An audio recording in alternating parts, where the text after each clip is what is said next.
دے دیا کہ یہ تمہاری خدمت کے لیے یہ حضرت ابراہیم کی ساتھ.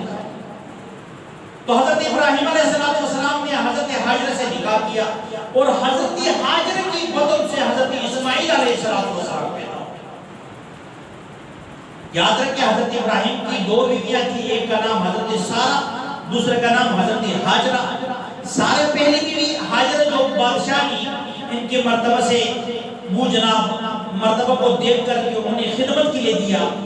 اللہ نے اس بعد والی جو بیوی تھی اس کی بطن سے 80 سال بلکہ 81 سال یا 100 سال کی عمر کے اندر حضرت ابراہیم علیہ السلام کا بیٹا حضرت اسماعیل علیہ السلام پیدا ہوا. لیکن میں نے آپ کو پہلے بتایا تھا کہ اللہ کا قانون یہ ہے کہ جس کو اپنا مقرب بنا لیتا ہے اس کو مختلف آزمائشوں کے اندر مبتلا کرتا ہے. اب جب بچہ پیدا ہوا اس بڑی دعاؤں کے بعد اور اس 100 سال کی عمر کے اندر بڑھاپے کے عالم میں اللہ نے بیٹا دیا. ساتھ اللہ کا حکم یہ آیا کہ ابراہیم اپنی اس ایک دن کے بچے کو اس کے گھر والے کو فلان جگہ پہ چھوڑ کے آ جائے. اب جہاں بیت اللہ ہے اس وقت تو یہاں چٹیل میدان جا رہا تو کچھ تھا نہیں، ریت کی زمین، کوئی جسمان نہیں بستا.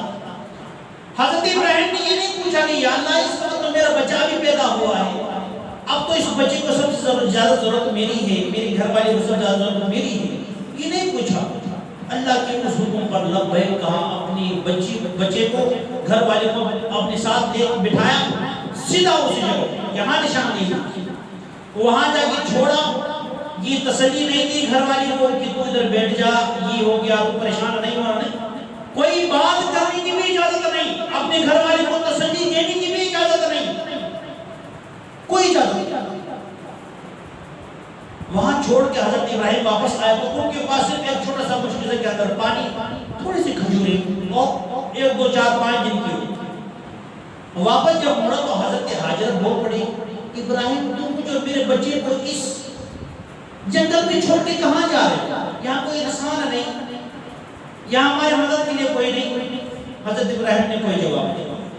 وہ حضرت ابراہیم آگے جا رہا ہے، پیچھے سے اماں ہاجر بولتی ہوئی آ رہی ہے. آخر میں حضرت کی اماں ہاجر نے پوچھا ابراہیم کیا یہ اللہ کا حکم ہے؟ حضرت ابراہیم نے کہا یہ اللہ کا حکم. کہا پھر کوئی بات نہیں. کیا کہا؟ پھر کوئی بات نہیں ہے، وہ رب ہمیں ضائع نہیں کرے گا، پھر آپ جائیں. جب قربانیاں لگتی ہیں تو اللہ استقامت والی گھر والی اس طرح عطا فرماتا ہے. کچھ دن وہ پانی پیتے رہی، کھجوری کھاتے رہی. ایک وقت ایسا ہے کہ کھجوریں بھی ختم، پانی بھی ختم. اب حضرت اسماعیل علیہ السلام بھوک کی وجہ سے رونے شروع ہو گئی. اب حضرت حاجر کھانے کے لیے کچھ نہیں ہے. جو صفا مروہ پہاڑی ہے، اللہ ہم سب کو اس کی زیارت نصیب فرمائے. جو حج کے لیے جاتے ہیں وہاں 7 چکر لگاتے ہیں، یہ 7 چکر یہی سے. حضرت حاجر نے حضرت اسماعیل اب چھوٹا سا بچے نیچے بٹھایا، ایک پہاڑی صفا کے اوپر چڑھی، وہاں دیکھتا رہا شاید کوئی پانی ہو، کوئی کھانے کے لیے چیز ہو.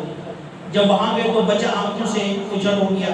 واپس بچے کے محبت کے اندر دوڑتے ہوئے بچے کے پاس، پھر وہاں بچے کا رونا برداشت نہیں، دوسری پہاڑی کے اوپر چڑھی.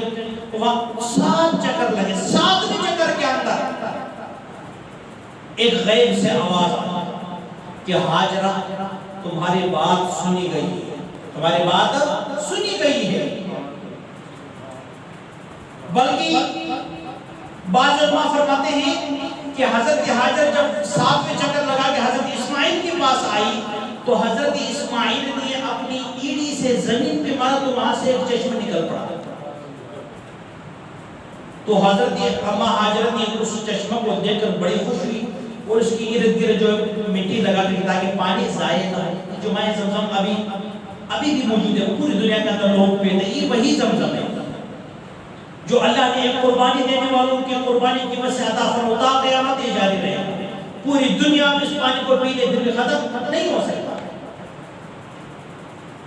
تو حضرت حاجر سے کہا کہ آپ پریشان نہیں ہو، اللہ نے آپ کو بھی ضائع نہیں کرنا ہے، تمہارے اس بچے کو بھی ضائع نہیں کرنا.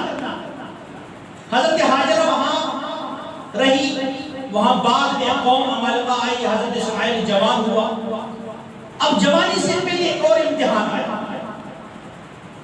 جوانی سے پہلے ایک اور امتحان آیا، اور وہ آخری امتحان ہے، چھٹا امتحان، کہ حضرت ابراہیم علیہ السلام خواب دیکھتا ہے۔ خواب کے اندر اس کو بتایا جاتا ہے کہ ابراہیم اپنی اس بچے کو جو 100 سال کی عمر میں آپ کو ملا ہے بڑھاپے کے اندر، اس کو میرے نام پہ قربان کرو۔ تو انشاءاللہ العزیز اس چھٹے امتحان کو عید الاضحیٰ کے وقت بیان کریں گے۔ اللہ رب سے دعا ہے کہ ہم سب کو دین پر چلنے کی توفیق عطا فرمائے۔